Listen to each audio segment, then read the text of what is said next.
venido con una tendencia que se va agravando, porque ahí... ¿Agravando? Sí, claro. ¿O clarificando? No, agravando por el hecho de que el presidente Trump ha ido más lejos, sino también como un mecanismo obviamente de amenaza, sino también de una expansión territorial. Entonces, ¿qué ocurre? En los Estados Unidos también hay una agenda que ha venido debatiéndose y básicamente una agenda donde el presidente Trump ha amenazado al presidente de la Reserva Federal de los Estados Unidos. Este año 2026, evidentemente que la situación del entorno internacional es mucho más confusa, ¿no? No. Incluso se acerca un tanto a la región, el caso de Venezuela, las acusaciones que le ha hecho el presidente Trump a Colombia, a Cuba, a Panamá, a México. La República Dominicana está en ese centro, ahí. La entrevista del Telematutino 11, gente importante, a tratar temas importantes, el tema de la economía siempre es importante. Nos acompaña el doctor Antonio Siriaco Ruiz, doctor en Economía y el decano de la Facultad de Ciencias Económicas y Sociales de la Universidad Autónoma de Santo Domingo. Antonio, felicidades. Bueno, felicidades. Bienvenido. Gracias, Ramón, por la invitación. Y Buenos también días. Felicidades a los dos. Muchas gracias. Este año 2026 que luce bastante dinámico en términos geopolíticos. Así mismo. Yo quería comenzar por ahí, justamente, Sí. Antonio, porque se decía que el año pasado la incertidumbre mundial afectó la economía dominicana, a pesar de que el sector externo tuvo aparentemente un comportamiento muy bueno, pero este año parece que la incertidumbre va a ser más grande, porque tenemos un Trump parece que tiene todavía más fuerza y más ideas y más planes. Mira, Ramón, yo lo escuchaba a ustedes hablando del Foro Económico en Davos. Y más que un foro económico, es un foro geopolítico. Sí. Ahí el presidente Trump habló de geopolítica, el presidente de Canadá habló de política, y todos los líderes que allí han hablado de política, de geopolítica. Ahora, el año pasado, incluso después del ascenso del presidente Trump, evidentemente que las cosas han cambiado a nivel internacional. Primero el tema de los aranceles, todo eso generó situaciones un tanto de desajustes, de una posible guerra comercial. Pero eso ha venido con una tendencia que se va agravando, porque ahí... ¿Agravando? Sí, claro. ¿O clarificando? No, agravando por el hecho de que el presidente Trump ha ido más lejos. El presidente Trump está ya buscando no solamente imponer aranceles, sino también como un mecanismo obviamente de amenaza, sino también de una expansión territorial. Que eso es un tema obviamente que afecta la dinámica de la economía mundial, pero también se ha retirado de instituciones establecidas por el orden tradicional económico. Entonces, yo digo esto porque esa dinámica te afecta el comportamiento de la inversión privada y también del consumo privado. ¿Pero de la inversión privada local?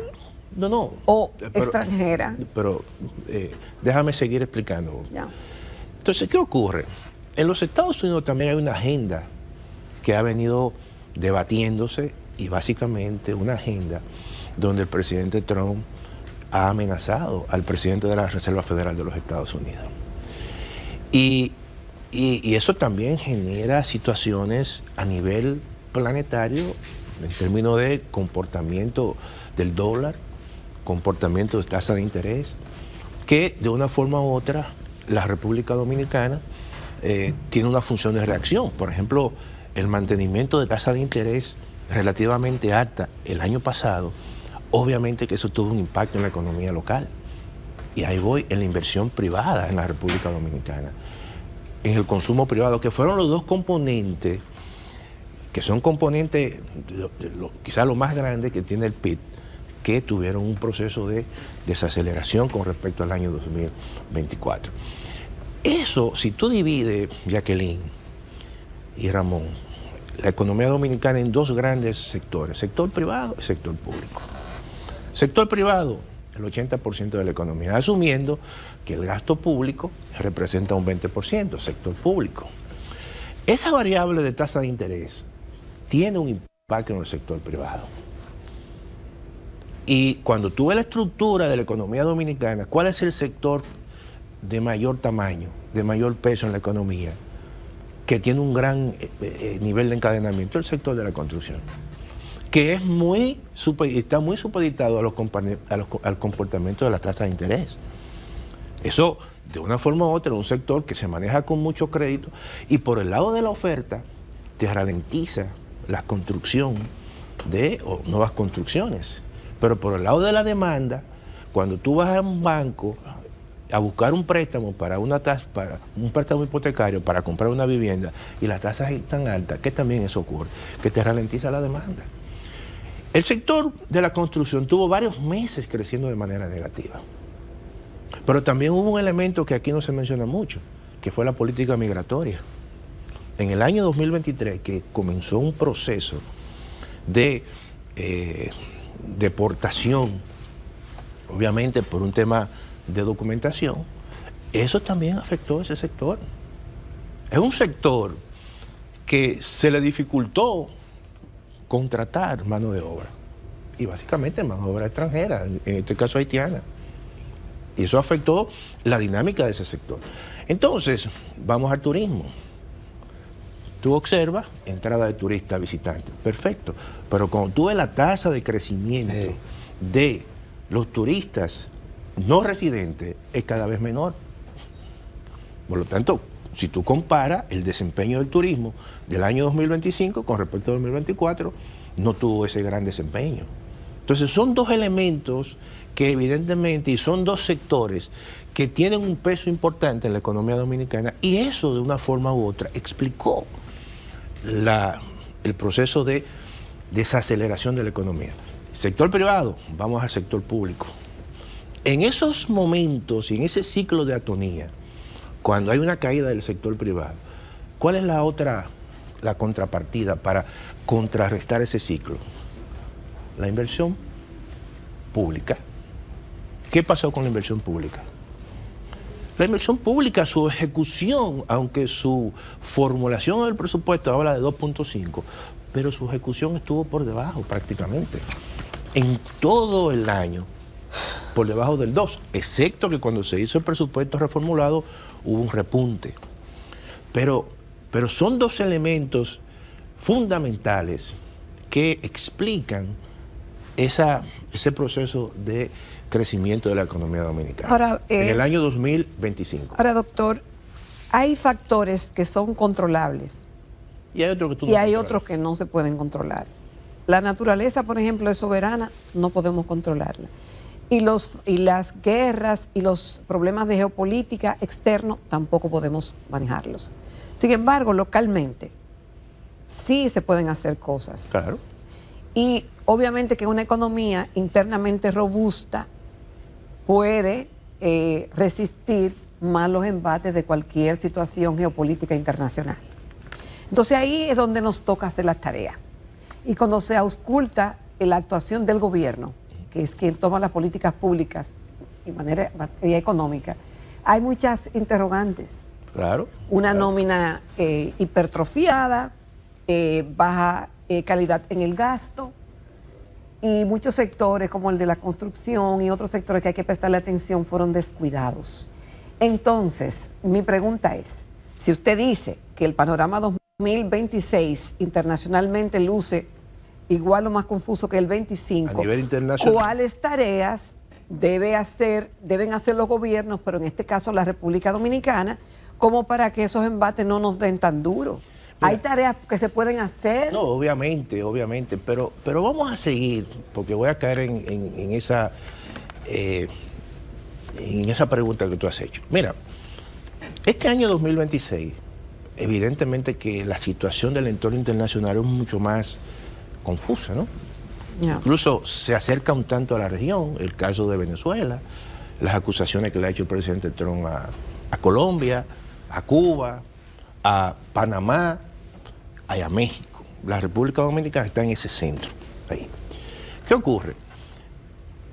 Lo que el presidente Trump ha dicho es que quiere el control del petróleo. Al final, lo que quieren es sacar a China de la región, pero un control de recursos naturales. Lo que se vislumbra este año con el precio del petróleo es que tienda obviamente hacia la baja, o a mantenerse bajo.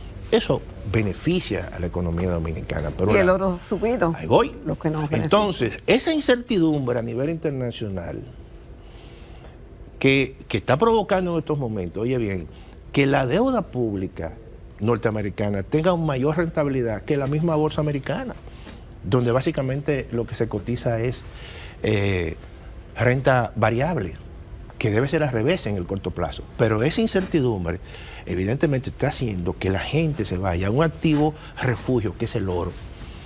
Y el oro este año posiblemente quizás tenga precios por encima de los $5,000 la onza Troy, que son dos elementos positivos. El año pasado la República Dominicana recibió el fisco 30,000 millones de pesos adicionales solamente por los impuestos a la minería. Y este año, si eso se proyecta, casi 20,000, son casi 50,000 o 60,000 millones en 2 años. Es como que tú estás haciendo una mini reforma tributaria. Tú estás recibiendo una cantidad de recursos que no estaban previstos. Entonces, esos son elementos positivos. Dijo 50,000 millones. Sí, claro. Entonces, ¿qué ocurre? Si tú a eso le sumas, Ramón, que posiblemente las tasas de interés este año sean mucho más bajas, le va a dar mucho mayor espacio para tener una política monetaria más expansiva, y además que tanto el sector privado, que es muy propenso a esa variable, pueda expandirse. Es un elemento positivo. Ahora, también tú tienes riesgos políticos que te pueden afectar a un sector muy propenso a situaciones de volatilidad externa, que es el turismo. Si aquí en la región, ni lo quiera Dios, hay un elemento de convulsión por el tema de Venezuela y que se complica con Cuba y se complica, eso también puede afectar la entrada de visitantes hacia la República Dominicana. Hay que ver los efectos netos. Por eso yo digo, y he dicho que muchas veces cuando tú planteas de manera muy optimista, vamos a decir, una meta de crecimiento de un 4, de un 5, ojo con eso. No estamos diciendo que en la República Dominicana hay una crisis, o sea, en términos, vamos a decir, estructural. Lo que estamos diciendo es que hay un entorno internacional donde tú juegas eres parte de ese juego porque está en la zona de dólar, donde comercialmente estamos integrados a Estados Unidos, comercialmente, porque un 50% de todos los ingresos en dólares básicamente vienen de fuentes que provienen de Estados Unidos. Inversión extranjera, las exportaciones de zonas francas, el ingreso de turistas o ingresos por dólares en turismo, las remesas, todo eso son elementos que están muy supeditados al entorno de Estados Unidos. Nosotros, después de México y Canadá, somos en el Caribe la economía que mayor integración tiene con los Estados Unidos. Ahora, mucha gente te dice, bueno, pero hay países del entorno que tuvieron las mismas condiciones, tuvieron el mismo choque, recibieron el mismo choque, pero son estructuras diferentes. Por ejemplo, Centroamérica creció más que la República Dominicana, pero las tasas de interés en Centroamérica tradicionalmente son más bajas que en la República Dominicana. Y eso es un elemento, obviamente, que favorece a estructura productiva allá, que no la tenemos nosotros. El sector de la construcción no es el sector más importante que hay. Allí son sectores que tienen que ver con la agropecuaria, exceptuando a Costa Rica, y aún más dependen mucho más que nosotros de las remesas, como el caso, por ejemplo, de El Salvador, que el 15% del PIB es de remesa.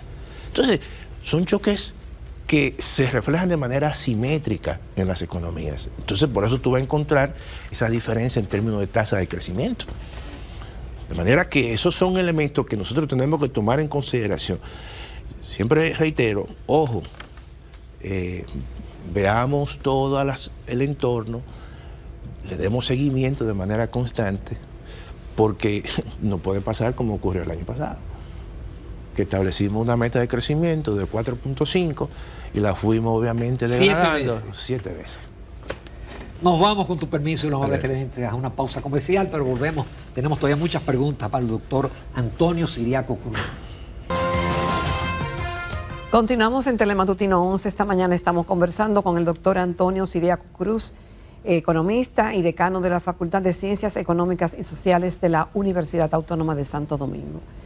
Doctor, este año es de concentración y tenemos que concentrarnos en que esas proyecciones de crecimiento económico, que obviamente deberán redundar en beneficio de la población, tienen que, no solamente es el pronóstico, sino qué acciones deben acompañar a ese pronóstico para que eso sea una realidad y que esas expectativas de crecimiento, bueno, pues se den. ¿Cuáles son las principales tareas que tiene que hacer el gobierno dominicano para tener un mejor desempeño que en el 2025? Mira, yo pienso que la inversión pública es clave. Inversión pública. Sí, infraestructura es clave. Es la variable que ha sido, obviamente, la variable de ajuste en años anteriores, pero ahora tiene que ser la variable clave que impulse y que rompa muchas veces esa incertidumbre que puede afectar al sector privado. Porque el sector privado sencillamente, si no ve un horizonte un tanto claro, dice, bueno, yo no voy a invertir. El Estado es que es un elemento exógeno en esa ecuación y que tiene que asumir, obviamente, una actitud proactiva y tiene que saber utilizar esos recursos adicionales que le van a entrar, que le entraron el año pasado por los impuestos a la minería, o en este caso al oro, y que le van a seguir entrando este año, que generalmente puede incluso alcanzar una cifra parecida a la del año pasado. Y estamos hablando que en 2 años, de repente tú tienes 60 mil millones adicionales y tú puedes revertir eso y volcar eso hacia la inversión. Eso es la mitad de la reforma fiscal. Así mismo. Entonces, ya no se puede hablar de esa necesidad de hacer una gran reforma por el hecho de que hay una restricción en el financiamiento cuando de repente tú tienes algo que te está cayendo, ¿verdad? Producto de una situación que se va a prolongar. O sea, la incertidumbre va a seguir, el oro va a seguir subiendo y eso obviamente beneficia a la República Dominicana. Y necesariamente el Estado tiene que ser más proactivo. ¿Tú sabes qué ha ocurrido con la inversión pública? El modelo que se ha priorizado, obviamente que es un modelo donde de desarrollo en base al sector privado, a la inversión privada. Zona franca, perfecto. Inversión extranjera, remesa,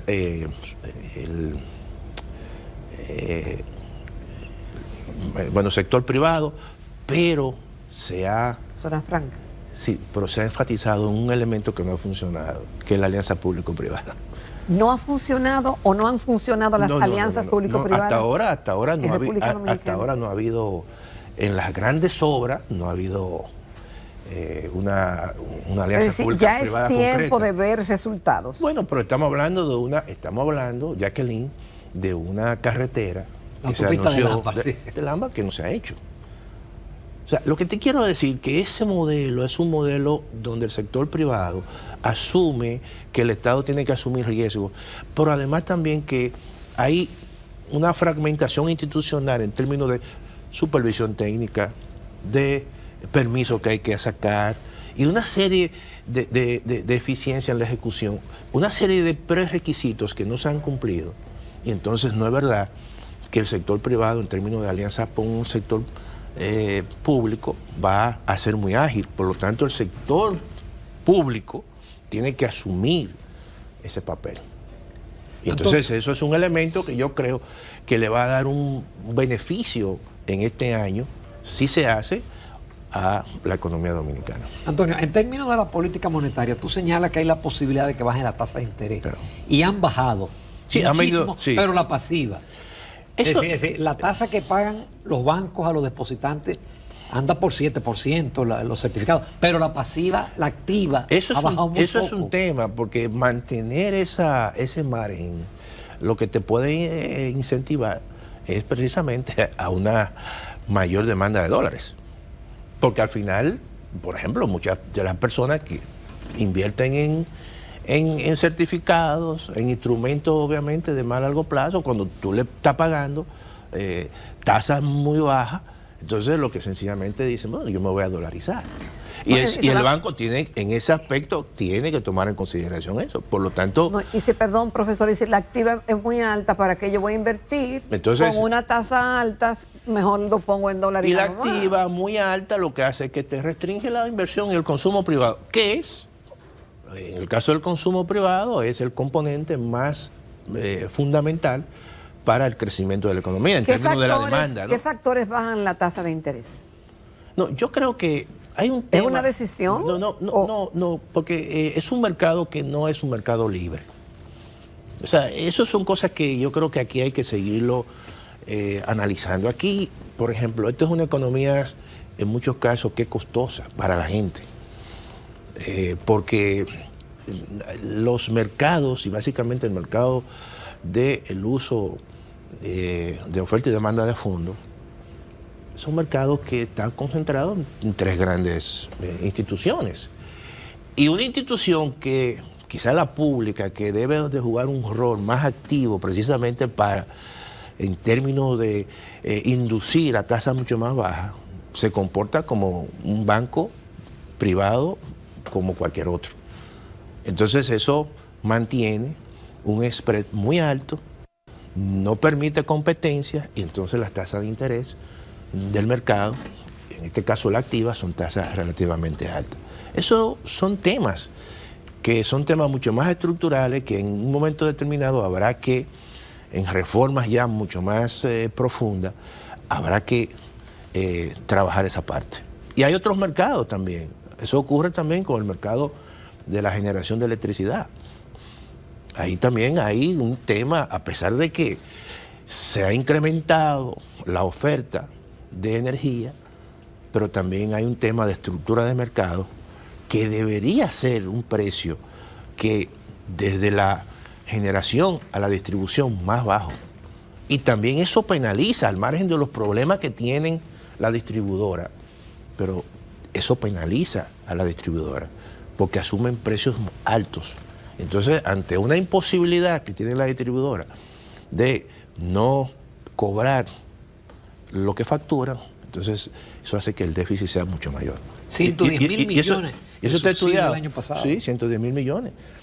Eso es una cantidad extraordinaria para una economía como esta. Entonces, y eso se vislumbra que seguirá para este año. Esos son los elementos que inciden en el déficit, Ramón. Y que si nosotros no atacamos eso y le buscamos una solución, conjuntamente con lo que se paga aquí en intereses de la deuda pública, evidentemente que estamos hablando de más de 450.000 millones, entre esos dos renglones. Si tú le sumas las amortizaciones, estamos hablando de 500.000 millones. O sea, solamente este año de necesidades de financiamiento para el pago de intereses y amortización, estamos hablando de más de 400.000 millones de pesos. Por lo tanto, esos son de los elementos que la República Dominicana en algún momento tendrá que sentarse. Ahora, tiene una coyuntura este año de unos ingresos que le van a entrar que tiene que aprovecharlo. Y tiene que aprovecharlo precisamente incrementando la inversión pública, el gasto de capital. El gasto corriente, evidentemente que, como tú decías, hay falencias allí, ahí hay que establecer algunos tipos de ajustes, ayudas sociales, controlar el gasto corriente. Eso tiene un impacto político, evidentemente, pero de repente si te llegan a ti 30.000 millones adicionales, tú lo direccionas hacia la inversión pública. Finalmente, ya hablando ya con el docente, Antonio, ¿tenemos suficientes economistas o podemos seguir produciendo economistas? Yo te hago la pregunta, porque nosotros tuvimos recientemente al doctor José Joaquín Puello. Sí, sí. Y él decía que hay exceso de médicos, exceso de psicólogos. Entonces, en el caso que tú manejas probablemente en la universidad que tiene más estudiantes, ¿tú crees que son necesarios más economistas? Mira, los economistas son aquí, las universidades que imparten la carrera de economía son 4. La UAS, INTET, Pucamaima y la Católica de Santo Domingo. La que más tiene es la UAC y no pasa de 1.000 estudiantes. Siempre la cantidad, el número de matriculados en la carrera de economía relativamente son pocos con respecto al resto. Ahora mismo, la Facultad de Ciencias Económicas y Sociales tiene 20.000 estudiantes. ¿Cómo? En 7 carreras. Y solamente 10.000 son de contabilidad. Entonces, yo lo que creo que aquí este es un mercado y el mercado está absorbiendo a los economistas que están saliendo. Nosotros, y a la sazón puedo decir aquí, me siento orgulloso de los premios del Banco Central. De los 5 premios del Banco Central este año, el año pasado, se entregaron ahora. 4 fueron de la UAS. Qué bien. Nosotros estamos concentrados en la calidad y le decimos a los economistas que la única forma de insertarse en el mercado, porque ya se requiere, el mercado te exige un economista de mayor formación, de mayor especialización y con conocimientos transversales, conocimientos no solamente en el área de economía, sino en la ciencia de datos, en la estadística, en la informática, y se están yendo los chicos hacia ese renglón. Todo depende de hacia dónde tú lo orientes en función de las demandas del mercado. Hoy en día el mercado, producto de la transformación tecnológica, un profesional hoy en día tiene que tener conocimientos no solamente de su conocimiento base, sino también conocimiento en el área de la informática, en el área, por ejemplo, del uso de ciencia de datos, en el área de la estadística, que es lo que le va a permitir de una forma u otra insertarse. Y yo creo, desde mi punto de vista, que aquí no hay un exceso de economistas. Qué bueno, qué bueno. O sea, las escuelas de economía aquí, y eso lo estoy viendo porque tengo relaciones y vínculos con los demás, están formando muy bien a los economistas. Hay escuelas que tienen, obviamente, quizás más facilidades porque son menos estudiantes, pero en sentido general, y yo hablo en este caso por los economistas de la UAS y los jóvenes, se están colocando bien. Y cuando a mí me piden un economista, yo no lo encuentro, porque están todos trabajando ocupados o están estudiando fuera. Y el profesor, yo ahora estoy haciendo una maestría, estoy haciendo un doctorado, me dieron una beca. Recientemente recibí una noticia de una alumna que le dieron una beca Achievement del Reino Unido y está en el Reino Unido haciendo su maestría en políticas públicas y migratorias. Y me envió una comunicación donde me felicitaba porque yo le había dado una carta. Yo siempre le doy carta para que eso le permita su admisión. Y yo sí me siento muy contento porque nosotros, por lo menos yo siendo director de la Escuela de Economía, nuestra visión fue sencillamente sacar la Escuela de Economía hacia afuera y que nosotros participemos en el debate de políticas públicas, como hacen todos los economistas, y también hemos hecho lo mismo en la Facultad de Ciencias Económicas y Sociales. Muy bien, muchísimas gracias, Antonio Siriaco, por tu participación. Gracias. Y nos vamos a comerciales, retornamos con la recta final del Telematutino 11.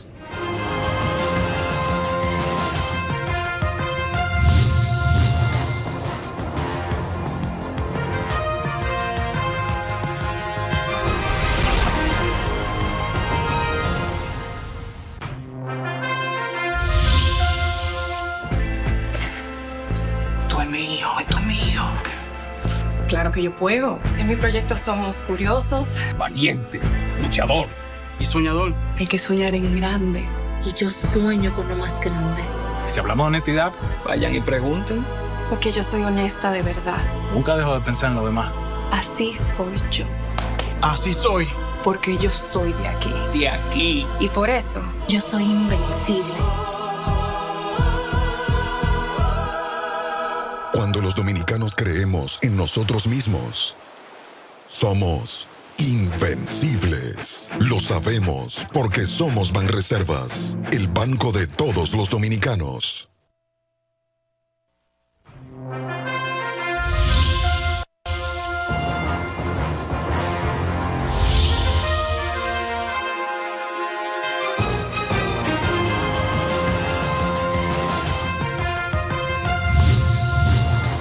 Amables televidentes, con esto concluimos nuestro esfuerzo de este jueves.